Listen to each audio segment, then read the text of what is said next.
날마다 기뻐하시기를 주의 이름으로 축복합니다. 네, 오늘은 맥주감사절입니다. 우리 보니까 우리 집사님들 또 우리 장로님, 권사님이 심으신 많은 곡식들을 이제 수확하고 여기다 많이 갖다 놓으신 것 같아요. 당근도 수확을 했고요. 또 저 큰 노각 또 수확을 마치셨고, 감자가 많죠? 감자가 제일 많이 수확을 한 것 같습니다. 그리고 수박하고 참외는 샀습니다. 예, 이해하시고 또 고추도 이렇게 하시고 우리가 맥주 감사절이니까 이제 보리가 아니라 이제 미래 추수를 대한 감사거든요.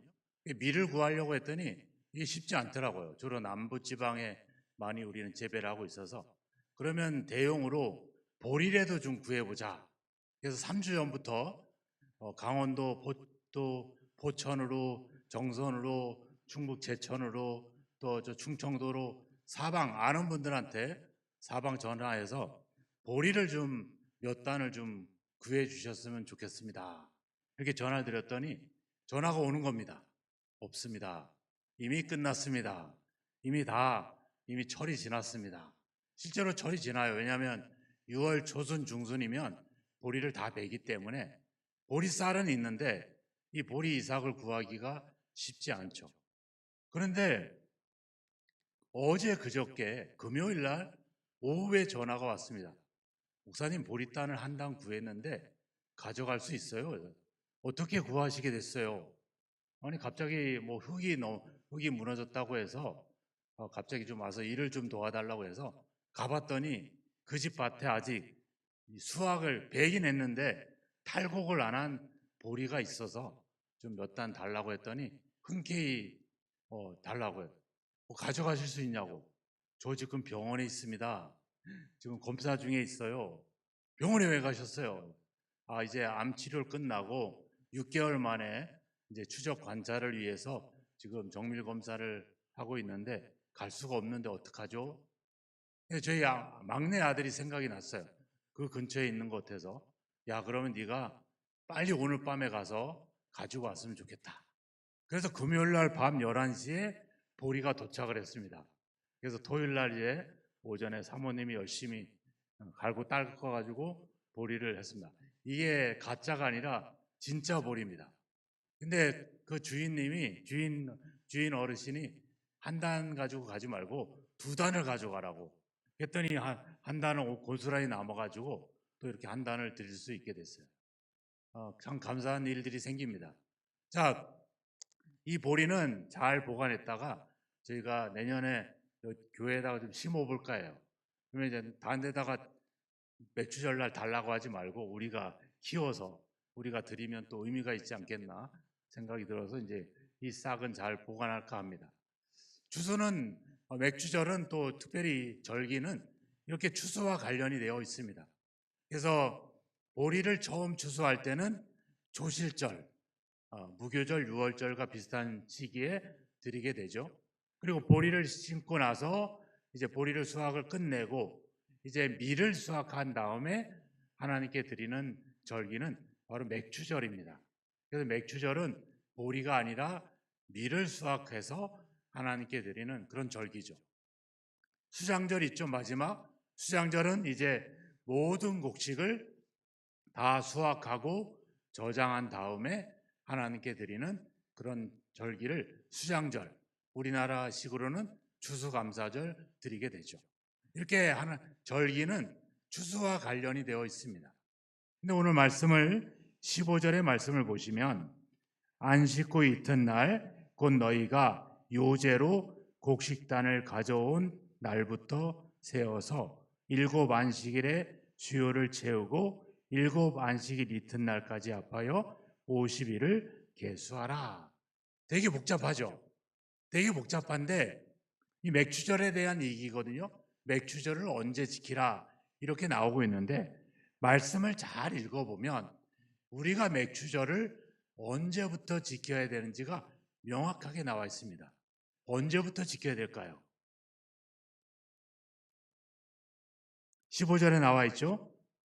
곡식단을 가져온 날부터. 그때가 언제예요? 보리 한 단을 하나님께 흔들어서 드리던 초실절입니다.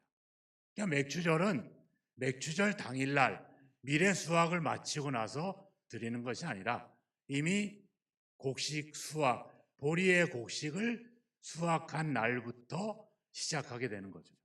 이게 되게 중요합니다. 우리는 모든 것을 거둔 다음에, 수확한 다음에 하나님께 드리겠다, 이런 생각을 가지고 있는데, 하나님의 절기를 이야기할 때는 시작을 얘기하고 있죠. 너희가 첫 곡식단을 가져와서 가져온 그 날부터 시작해서, 즉 이미 거둔 곡식의 풍성함에서부터 시작이 되고 있다는 겁니다. 그러니까 우리가 맥주절은, 특별히 이런 절기는 내가 이미 거둔 것의 풍성함에 대한 감사, 그리고 그 이후에 또 이제 앞으로 추수할 것에 대한 기대, 어떤 감사, 이런 것들이 다 포함되어 있다는 겁니다. 내가 단순히 거둔 것을 가지고 감사한 것에 끝나지 않고 그것 플러스 또 이후에 거둬야 될 풍성한 것에 대한 감사가 거기에 다 포함되어 있는 거죠. 그러니까 맥주절은 지나온 것에 대한 감사로 끝나는 것이 아니라 앞으로 주어질 은혜에 대한 감사까지도 다 포함이 되어 있다는 겁니다. 이것이 맥주절이 가지는 중요한 의미라고 하는 것이죠. 우리가 다른 성경에 보면 밀을 처음 거두을 때 추수절을 지켜라, 질질절 곧 맥주의 초실절을 지켜라, 이렇게 말하고 있습니다. 그러니까 우리가 추수와 관련되어 있는 것, 즉 맥주절은 우리가 밀을 수확한 것이 아니라 이미 전부터 거두었던 것을 감사하고 이후에 거둘 것을 기대하고 감사하는 이 모든 것들이 포함된 것이 바로 하나님의 절기다, 이런 점을 우리가 잊지 말아야 될 겁니다. 또 우리가 수확을 한다는 것은 어떤 의미가 있냐면 하나님이 우리에게 네가 심은 대로 거둘 것이라고 하는 하나님의 약속이 이루어진 게 바로 이 수확이죠. 바로 추수를 했다는 것은 거기에 하나님의 약속이 이루어졌다라고 하는 의미가 담겨져 있습니다. 그러니까 이 절기는 추수와 관련된 뿐만 아니라 하나님의 약속, 또 하나님의 구원과 연결되어 있다는 겁니다. 이스라엘은 밀을 수확한 것뿐만 아니라 바로 이 율법을 주신 것, 즉 출애굽을 해서 애굽에서 탈출을 해가지고 50일이 지난 때에 시내산에서 하나님으로부터 율법을 받습니다. 그래서 그 하나님의 율법이 바로 뭐예요? 하나님의 약속이잖아요. 하나님의 약속받은 것을 기억하는 날입니다. 즉 하나님과 이스라엘이 하나님의 약속, 하나님의 언약을 가지고 계약을 치른, 공식적으로 하나님의 언약의 백성이 됐다라고 하는 것을 공식적으로 기념하는 날인 거죠. 그래서 유대인들은 맥주절을 유대교의 생일날로 여기고 있다는 겁니다. 이게 되게 중요한 거예요. 근데 사도행전에 와보면 오순절이라고 하죠.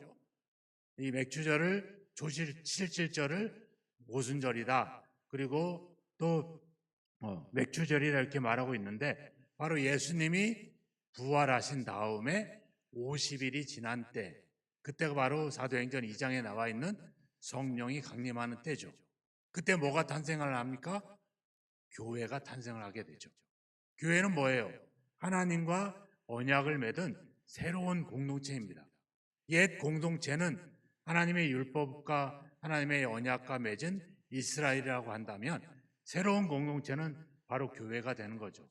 하나님과 예수 그리스도 안에서 예수 그리스도의 부활 이후에 새로운 탄생하는 교회의 탄생을 알리는 것.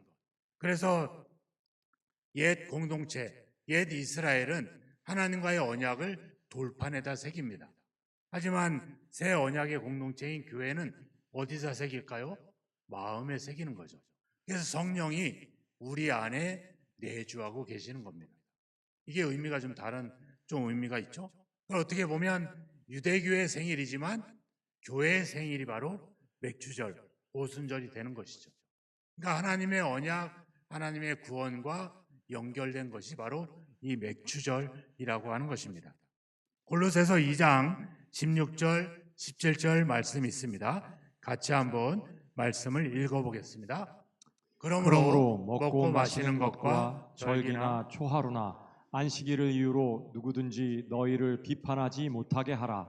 이것들은 장래일의 그림자이나 몸은 그리스도의 것이니라. 여기 몸은 뭐다? 그리스도다 이렇게 나와 있죠. 뭐예요? 절기, 초하루, 안식 이것들이 다 실체는 뭐라는 거예요? 예수 그리스도라는 거죠. 그냥 그것들은 뭐예요? 예수 그리스도를 상징하거나 의미하고 있는 그런 어떤 암시하고 있는 것들이라고 하는 거예요.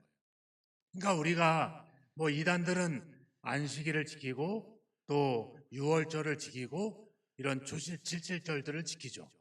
실제로 그들은 구약의 방법처럼 지키려고 애를 씁니다. 근데 뭐예요? 실제는 뭐라는 거예요?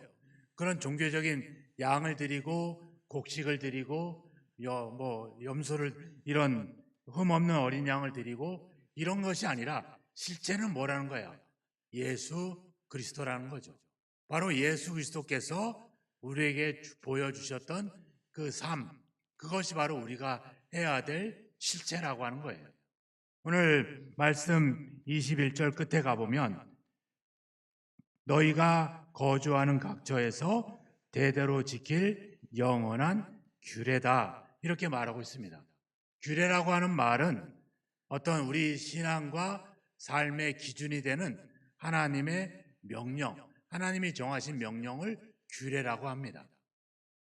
그렇다고 하면 우리가 그 규례를 지킨다고 한다면 여기에 나와 있는 대로 떡 2개도 드리고 흠없는 어린 양 7마리도 드리고 수소도 드리고 순양 2마리도 드리고 순년소 1마리도 드려야 됩니다. 그렇죠. 실제로. 근데 그렇게 하고 있지 않죠. 그럼 규례라고 한 게 뭐냐? 이 규례라고 하는 이 호크라고 하는 히브리 말의 의미는 방식을 얘기합니다. 생활 양식, 어떤 그 정신을 실천하는 구체적인 방식, 이걸 얘기하고 있는 거예요. 그게 예배고 이런 제사일 수도 있겠지만 결국 실제는 뭐라고 했어요? 예수 그리스도가 했죠. 그러니까 예수 그리스도께서 우리에게 보여주신 그 삶, 그분이 우리에게 살다 가셨던 그 삶, 그 방식이 바로 우리가 영원히 지켜야 될 규례가 되는 것이죠. 우리가 신명기 16장에 가보면 7.7절을 지키되 너는 애굽에서 종되었던 것을 기억하고 이 규례를 지켜 행할지니라 이렇게 말하고 있습니다.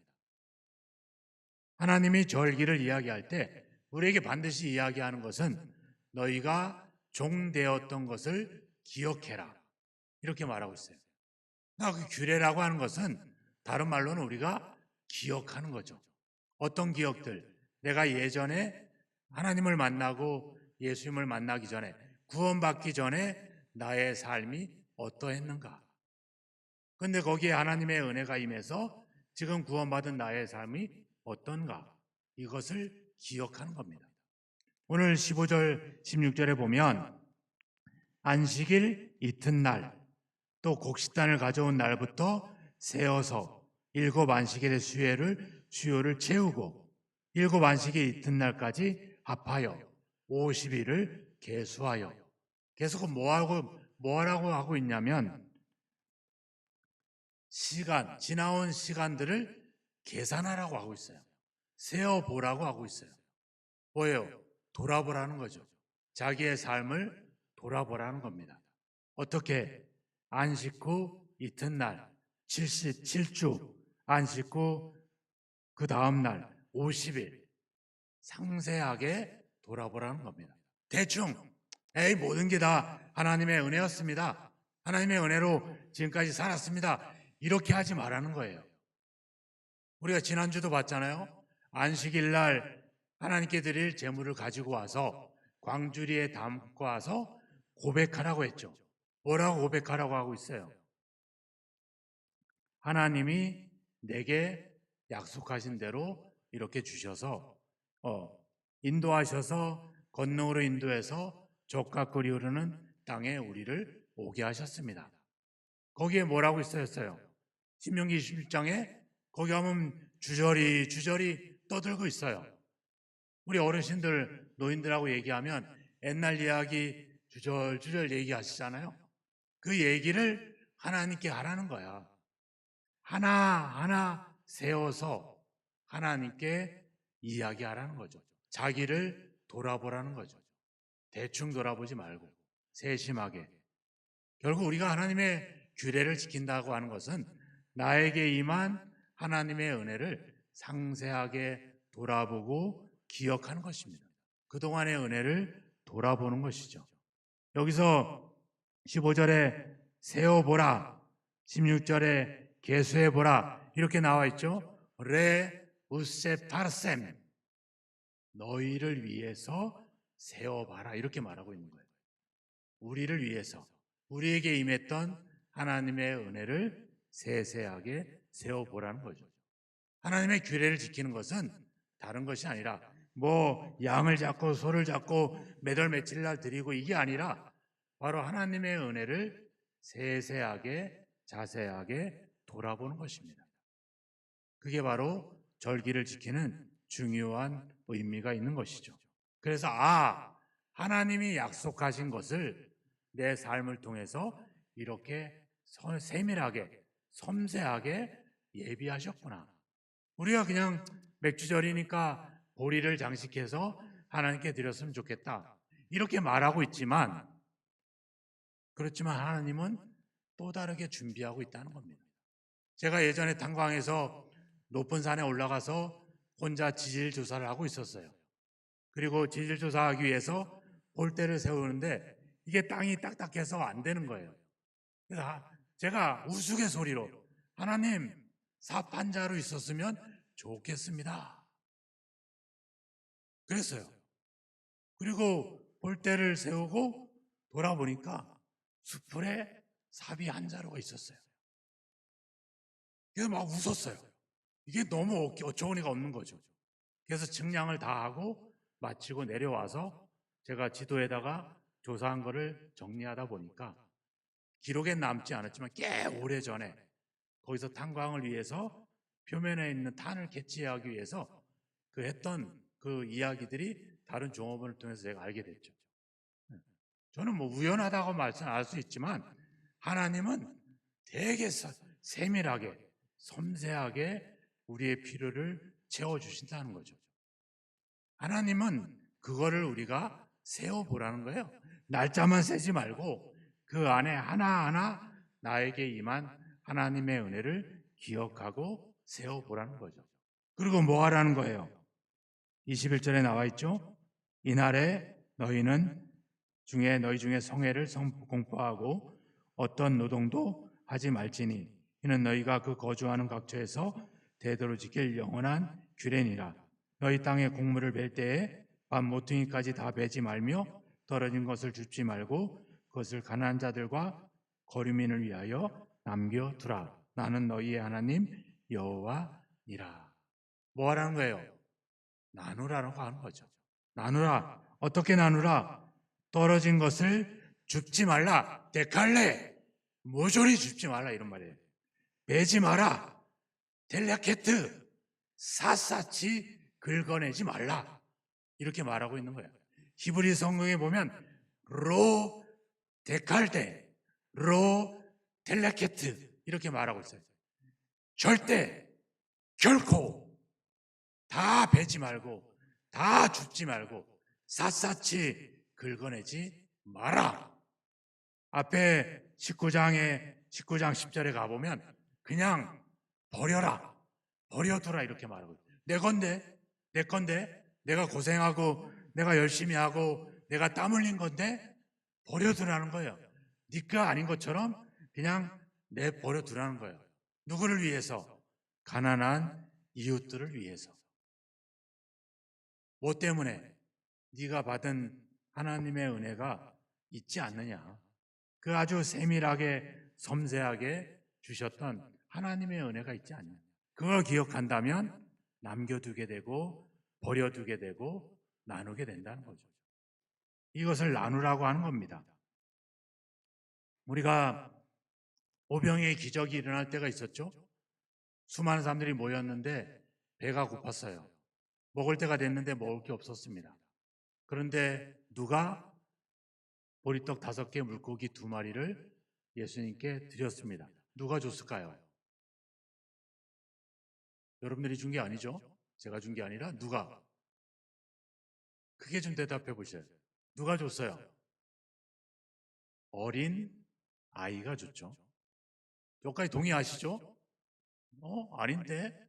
하지 마세요. 어린 아이가 자기가 가지고 온 도시락을 예수님께 드렸어요. 그걸로 5,000명, 남자만 5,000명이니까 여자, 아이, 어른 다 하시면 한 2만 명 된다고 그래요. 자, 6월절 절기 때쯤에 오병이 기적을 일으켜서 수많은 사람들이 그걸 먹습니다. 배불리 먹었어요. 근데 예수님이 뭐라고 그래요? 요한복음 6장에 가보면 그들이 원대로 주시고 그들이 배부른 후에 예수님이 뭐래요? 남은 조각도 버리지 말고 다 모아라 이렇게 말하고 있어요. 그래서 몇 광주리를 남겼습니까? 12광주리를 남겼죠. 이거 어디 갔어요? 이게 중요합니다. 어디 갔어요? 12광주리가. 제자들이 나중에 배를 타고 와서 예수님과 이야기할 때 자기들이 떡을 가지고 오지 않은 것에 대해서 예수님이 뭐라고 하시나 보다라고 약간 걱정을 했을 만큼 제자들이 가져오지 않았어요. 그럼 그 12광주리의 떡과 물고기는 어디로 갔을까요? 상상을 하셔야 돼. 이 신학자들도 못 풀었어. 옛날에 예수님의 제자들도 교부들도 이거 어디로 간지 모르겠다. 단지 버리지 않도록 모아라 이렇게 했기 때문에 예수님이 그런 것도 소중하게 여기시나 보다 이 정도로 생각했죠. 여러분들 생각에는 누구한테 갔을 것 같아요? 이게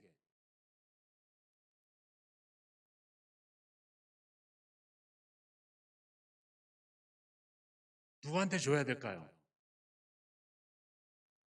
가난한 이웃. 또 다른 분은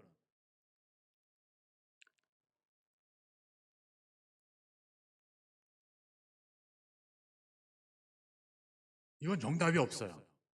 다만 제가 이제 추론을 하고 생각을 하는 거죠. 자, 아이가 뭐 맛있는 거를 먹어요.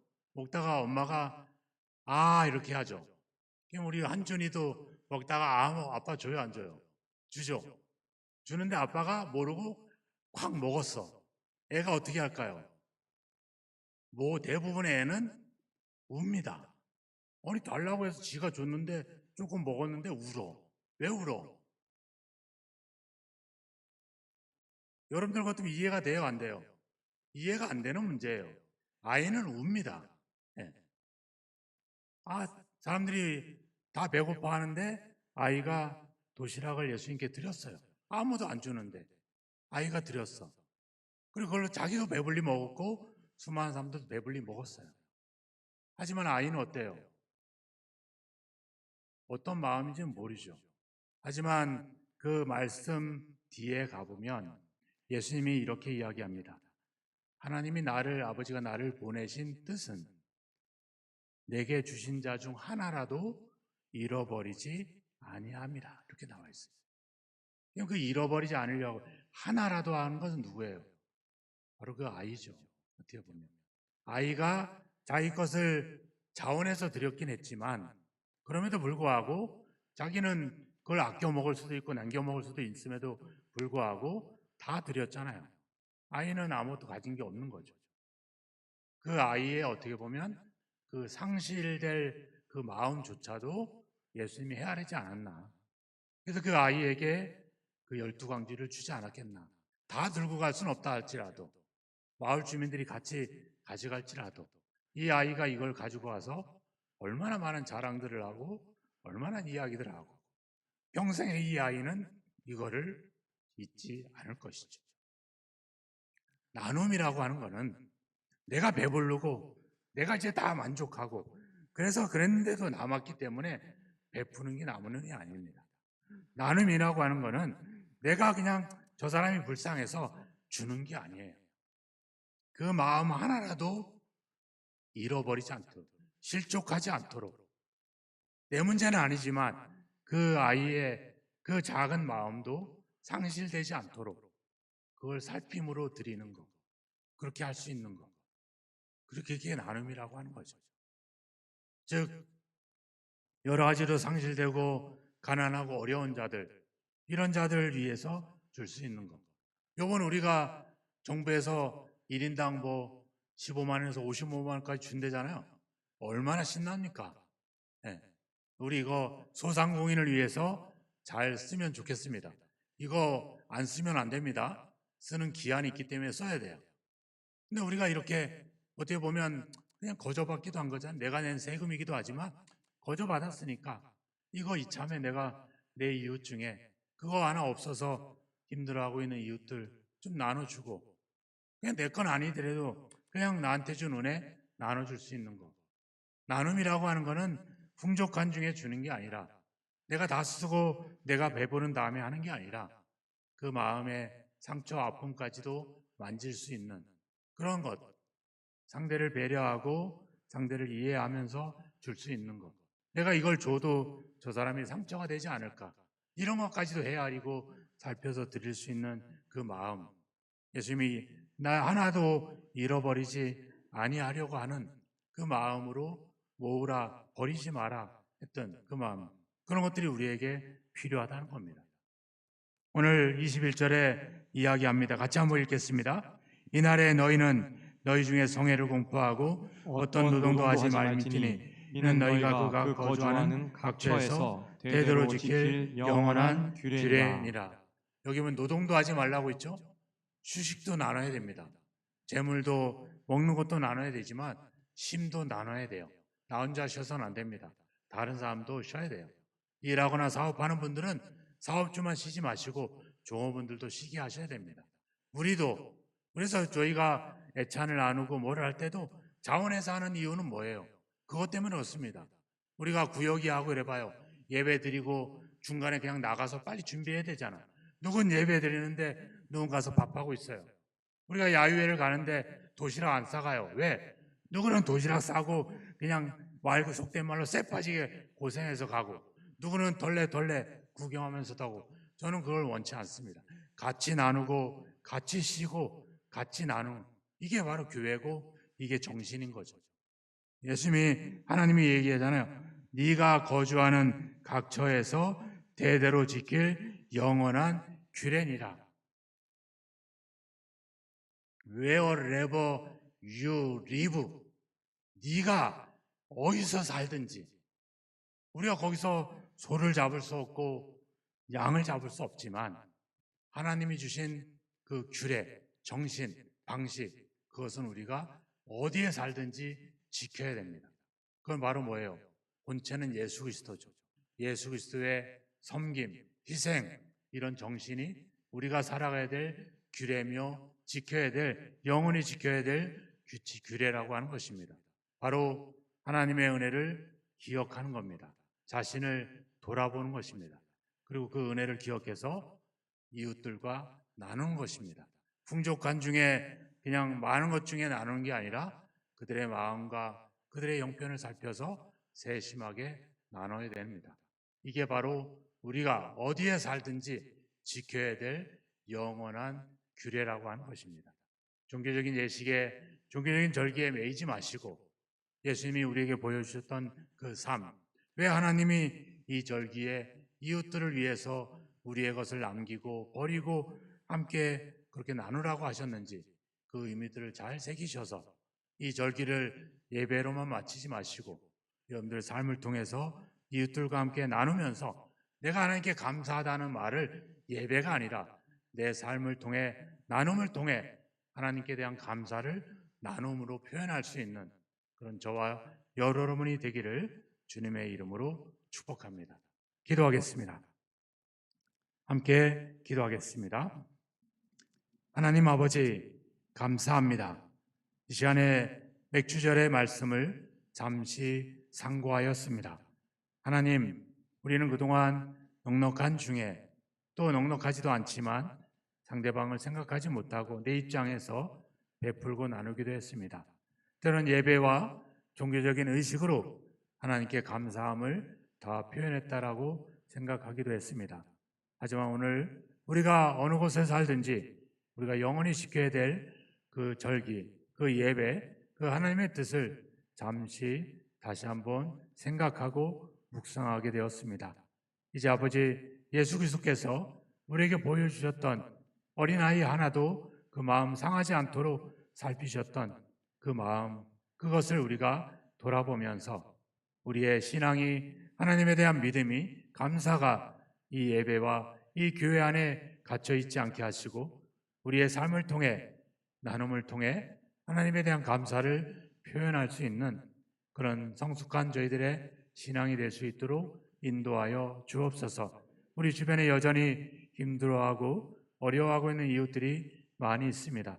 재정적인 것뿐만 아니라 마음의 상처, 건강의 문제, 또 삶의 여러 가지 문제, 또 아버지 주어 막연한 미래에 대한 막연함들로 인해서 낙심하고 있는 우리 이웃들, 그들의 마음을 살펴서 그들의 마음, 그들의 아버지 생명이 잃어버리지 않도록 그들을 찾아가게 하시고 그들을 향해서 우리에게 주신 하나님의 은혜를 나눌 수 있는 저희 모두가 될 수 있도록 인도하여 주시옵소서.